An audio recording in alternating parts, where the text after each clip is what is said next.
Learn English through stories I12 PDF. Adapted and modified by Kulwant Singh Sandhu. Contents: The Secret Diary of Adrian Mole 13-3/4, 1981 by Sue Townsend. February 1st to 14th. Sunday, February 1 cent. 4th after Epiphany. There was a lot of shouting downstairs late last night. The kitchen waste bin was knocked over and the back door kept being slammed. I wish my parents would be a bit more thoughtful. I have been through an emotional time and I need my sleep. Still, I don't expect them to understand what it is like being in love. They have been married for 14.5 years. Went to Bert Baxter's this afternoon, but thank God he has gone to Skegness with the evergreens. Saber looked out of the living room window. I gave him the sign. I hope he doesn't remember. Monday, February 2 ND. Presentation. Mrs. Lucas is back. I saw her pulling trees and bushes out of the earth and putting them in the back of a van. Then she put all the gardening tools in and drove off. The van had Women's Refuge painted on the side. Mar Lucas came over to our house to talk to my mother. I went down to say hello to him, but he was too upset to notice me. I asked my mother if she would get home early from work tonight. I'm fed up with waiting for my tea. She didn't. Nigel got thrown out of school dinners today for swearing at the toad in the hole. He said it was all bleeding hole and no toad. I think Mrs. Leach was quite right to throw him out after all the first years were present. We third years must set an example. Pandora has got up a petition to protest about the toad in the hole. I will not sign it. It was Good Samaritans today, so I was forced to go round to Bert Baxter's. I have missed the algebra test. Ha! Ha! Ha! Bert gave me a stick of broken Skegness rock and said he was sorry. He rang the school to complain about the hedge clippers. He said he was lonely and wanted to hear a human voice. If I was the loneliest person in the world, I wouldn't phone up our school. I would ring the speaking clock that talks to you every 10 seconds. Tuesday, February 3. My mother has not done any proper housework for days now. All she does is go to work, comfort Mr. Lucas, and read and smoke. The big end has gone on my father's car. I had to show him where to catch a bus into town. A man of 40 not knowing where the bus stop is. My father looked such a scruff bag that I was ashamed to be seen with him. I was glad when the bus came. I shouted through the window that he couldn't sit downstairs and smoke, but he just waved and lit up a cigarette. There is a £50 fine for doing that. If I was in charge of the buses, I would fine smokers £1,000 and make them eat 20 woodbines. My mother's reading The Female Eunuch by Germaine Greer. My mother says it is the sort of book that changes your life. It hasn't changed mine, but I Only glance through it. It is full of dirty words. Wednesday, February 4th. New moon. I had my first funny dream.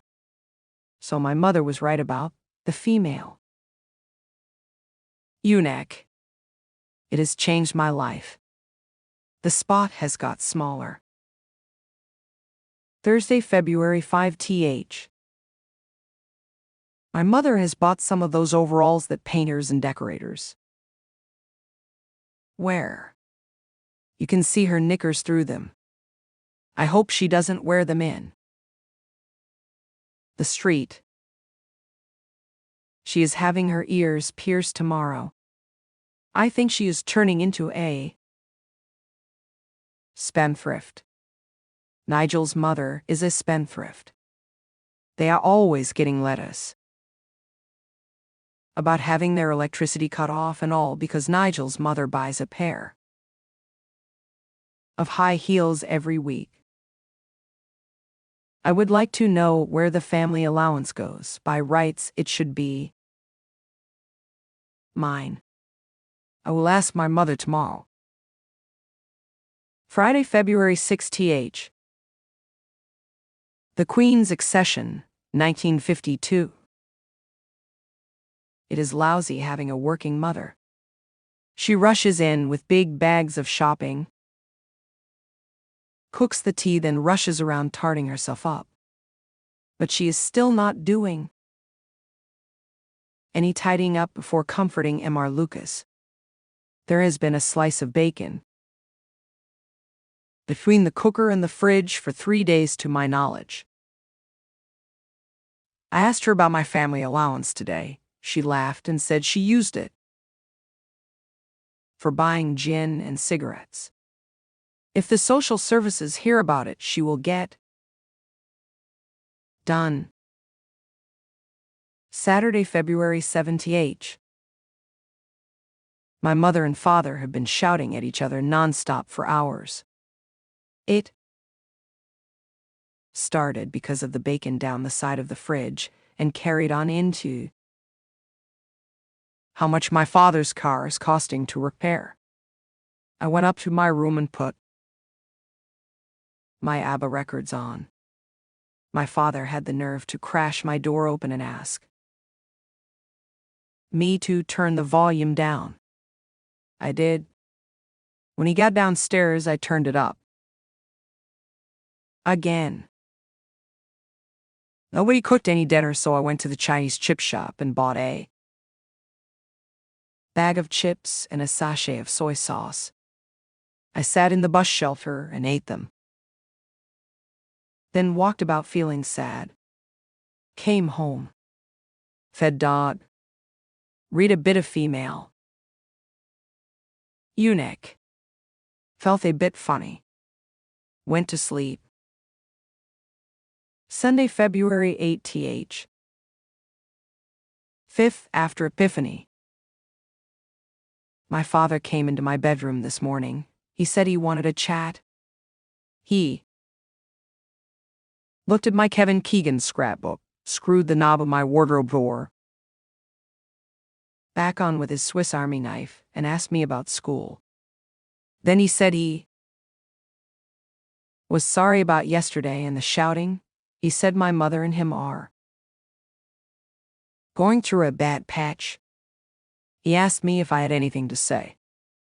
I said he owed me 32 pence for the Chinese chips and soy sauce. He gave me a pound, so I made a profit of 68 pence. Monday, February 19th. There was a removal lorry outside Mr. Lucas's house this morning. Mrs. Lucas and some other women were carrying furniture from the house and stacking it on the pavement. Mr. Lucas was looking out from his bedroom window. He looked a bit frightened. Mrs. Lucas was laughing and pointing up to Mr. Lucas. And all the other women started laughing and singing, Why was he born so beautiful? My mother phoned Imar Lucas up and asked him if he was all right. Imar Lucas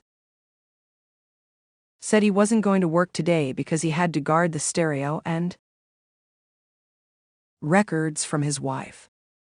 My father helped Mrs. Lucas put the gas stove in the removal van, then he and my mother walked to the bus stop together. I walked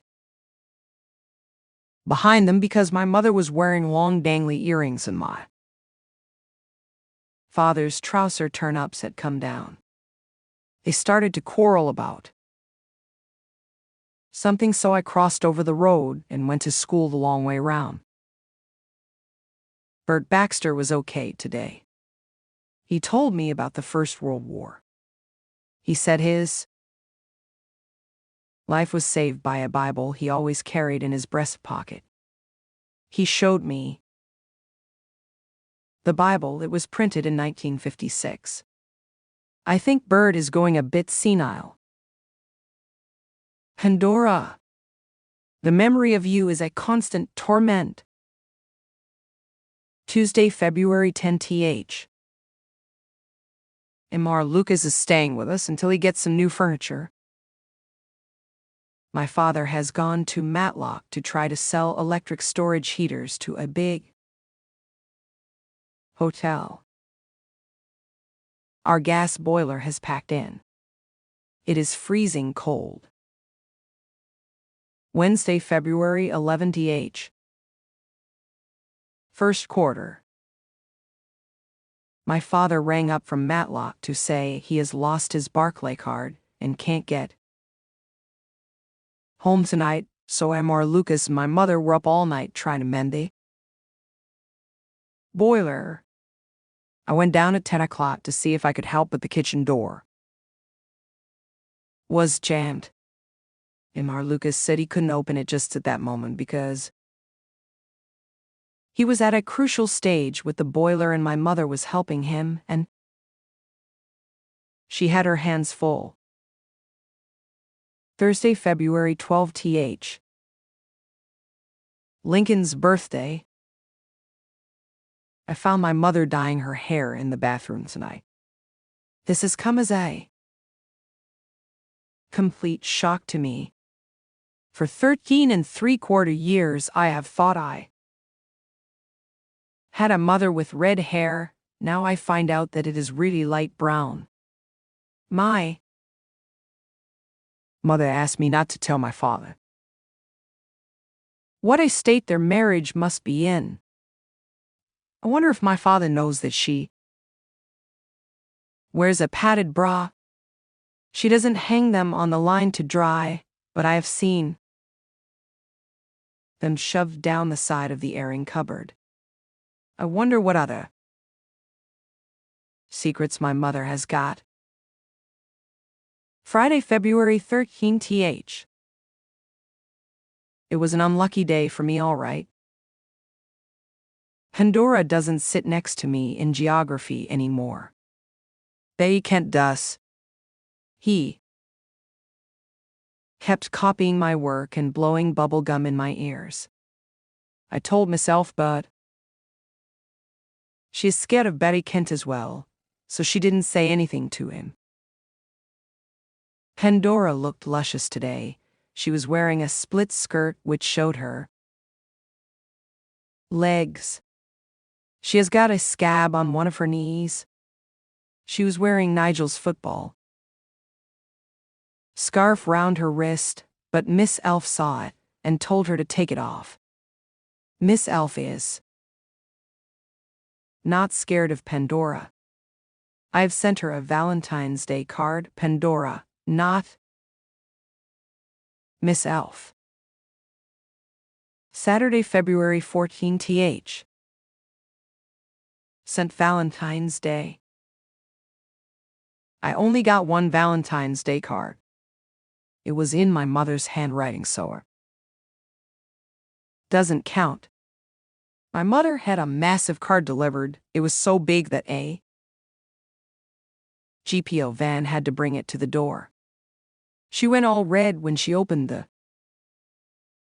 envelope and saw the card. It was dead good. There was a big satin elephant holding a bunch of plastic flowers in its trunk and a bubble coming out of its mouth saying, "Hi, honey bun, I ain't never gonna forget you." There was no name written inside, just drawings of hearts with pollen written inside them. My father's card was very small and had a bunch of purple flowers on the front. My father had written on the inside, "Let's try again." Here is the poem I wrote inside Pandora's card. Pandora, I adore ye. I implore ye, don't ignore me. I wrote it left-handed so that she wouldn't know it was from me.